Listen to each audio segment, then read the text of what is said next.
All right, let's get right into it. Today we're doing something a little different. We're not just looking back at a final score. We are diving deep into the live, unfolding story of a crucial Premier League first half between Wolves and Manchester United.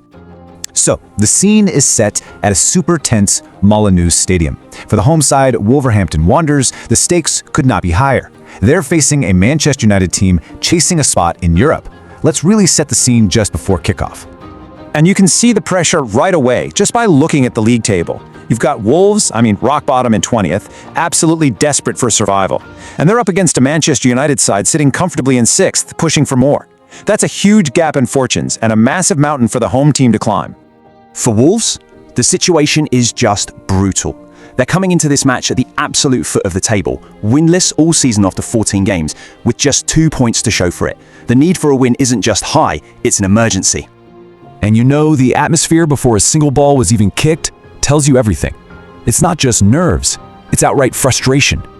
As BBC Sports' Simon Stone noted, the home fans were actively protesting their club's ownership. You could feel that tension in the stands.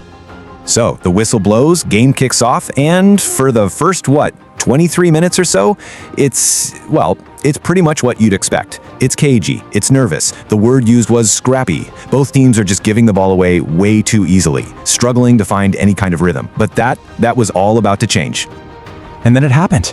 The one moment that just completely flipped the script and defined the entire first half. Honestly, there's no better way to put it than how the BBC commentary did. They called it simply a shambles from Wolves. And really, that's exactly what it was. A moment of pure self-destruction. So let's break this down piece by piece. How did this even happen? It all starts with the Wolves midfielder, Andre. He's described as just walking with the ball, casually. Casemiro, of course, just takes it off him.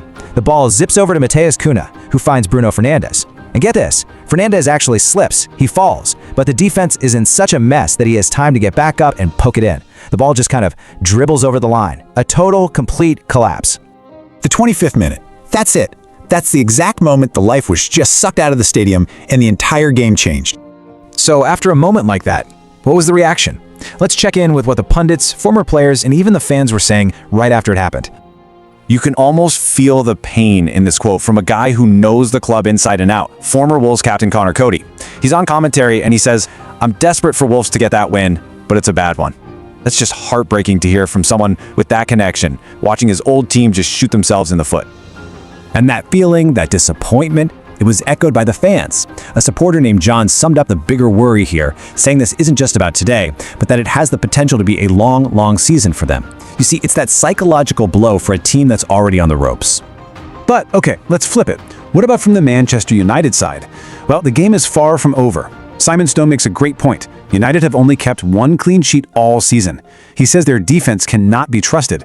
So even though Wolves look poor, United knows they probably need another goal to feel safe here. And you could tell United felt that urgency too, because right after the goal, Wolves were just completely rattled. The commentary literally described them as just hanging on. United forced a huge save, a clearance right off the goal line. The pressure was just immense. Words paint one picture, right? But the numbers from that first half tell an even bigger story about just how one-sided this got. Check this out. The stats show pure one-way traffic. Look at the shot count. Manchester United, 14 shots. 14! Wolves, a measly 2. That is a gigantic difference in just pure attacking intent. And it's not just about how many shots they took, it's about the quality of those chances. And that's where this stat, expected goals or XG, is so telling. It basically measures how good of a chance each shot was. United's XG was a full 1.0. That means from the chances they created, you'd expect them to have scored 1 goal. Now look at Wolves. Their XG was a tiny 0.01.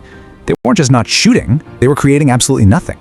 And to cap it all off, possession.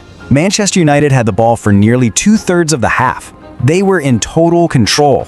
They set the pace, they owned the field, and yeah, they made Wolves pay for that one disastrous mistake. So that brings us to the halftime whistle. A first half that was all about tension, one huge catastrophic error, and then just complete and utter dominance from the away team. And that leaves us with the big question, right? As the teams get ready to come back out, with Wolves looking psychologically crushed and United in total control, is there any way back for the home side? Or is their winless misery just set to continue?